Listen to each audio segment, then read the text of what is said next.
Best version of the song You're Crazy that you'll ever hear in your entire lifetime is on this record. I'm certain someone with a marketing degree put this together. I'm guessing almost no one had anything to do with it in the band, especially given GNR's dynamic at that time.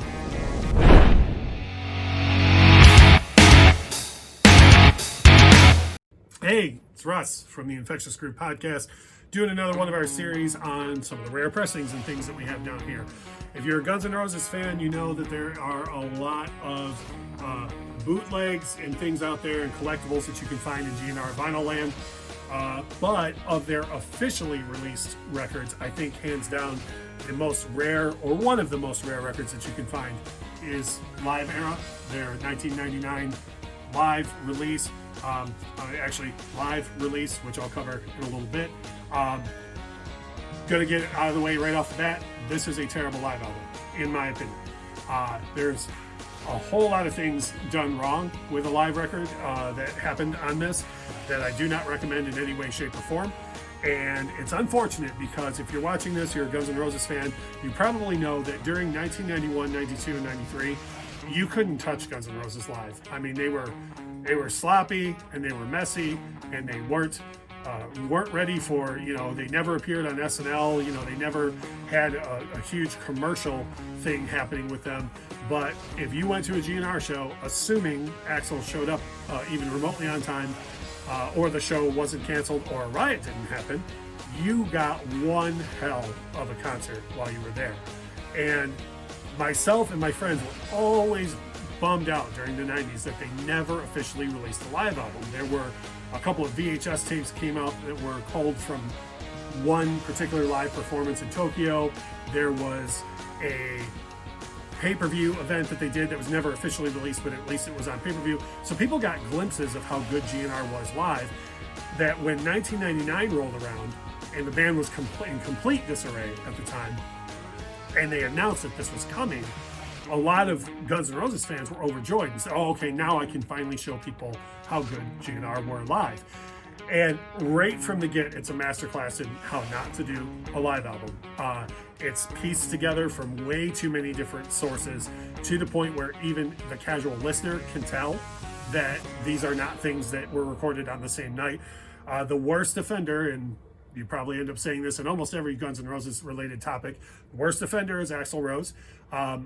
I don't know what the percentages are, but I would be willing to bet that 90% of this record's vocals were re-recorded, which is, I understand that happens on a lot of live records. There's probably more re-records on live records than most people are even aware of, but at least the time and effort is put in to make it sound as if it happened live. Whereas Axl's vocals on this entire record just sound cut and pasted. They don't sound like they even came remotely from the same show. There's even some points in it where he'll sing in the studio and then you hear the echo from the original live performance, and which is a completely different tone of voice because it was recorded 7 or 8 years prior.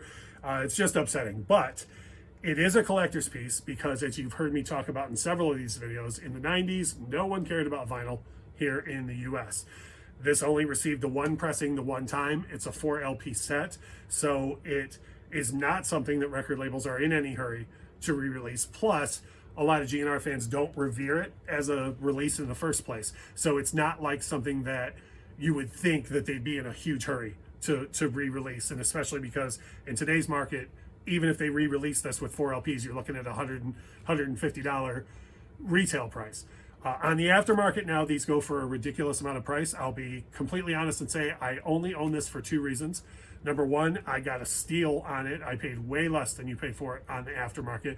And number two, after everything I said about how bad it is, I will say that the best version of the song You're Crazy that you'll ever hear in your entire lifetime is on this record.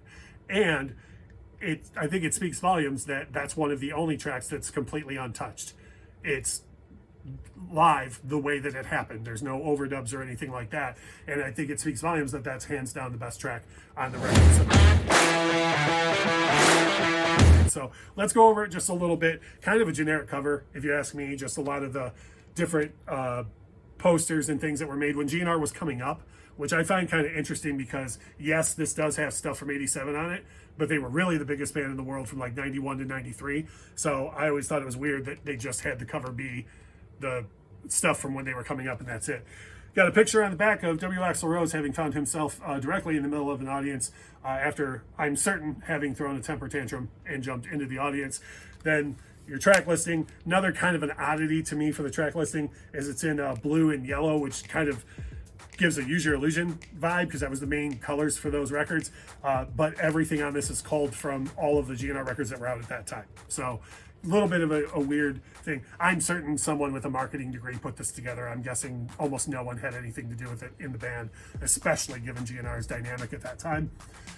Pretty cool gatefold, a lot of cool live pictures. Now here you do get into a lot more of that 91, 92, 93 definitely type stuff. Dizzy even gets a picture. Nobody wants a picture of Dizzy. And then just the track listing all throughout there.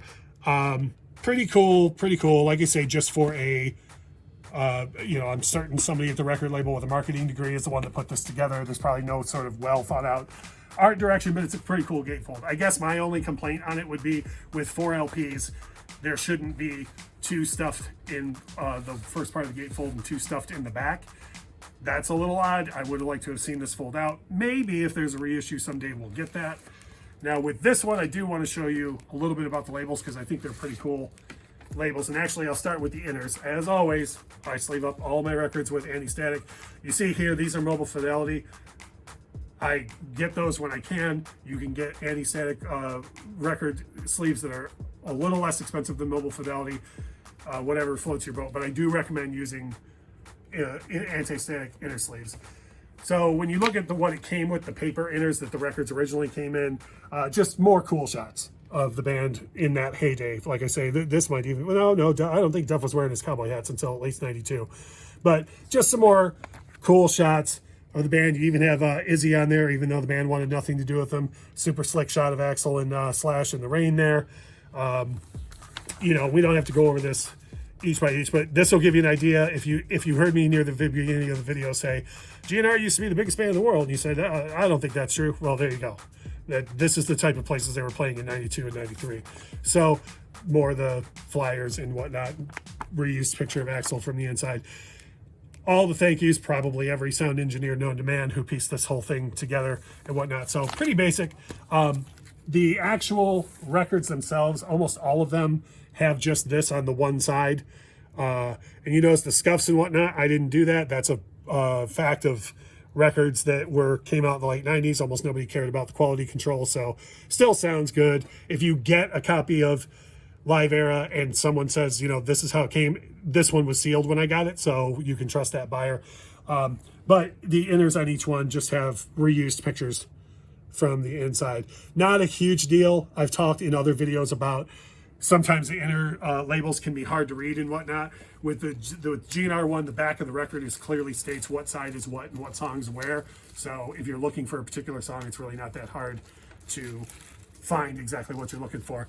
That is a little bit of a rundown. There are other rare Guns N' Roses pressings. I have an original Appetite. I have the latest re-release of Live Like a Suicide. But I think this is pretty much the rarest of all GNR records that most people are looking for. GNR Live Era 1987 to 1993. If you want to hear me ramble on more about music, and I'm sure you do, you want to go to Infectious Groove Podcast, go on your favorite podcast provider, look for Infectious Groove Podcast, hit the subscribe button. As far as this video goes, make sure to like it, make sure to comment, make sure to share the video, and make sure to subscribe to the channel.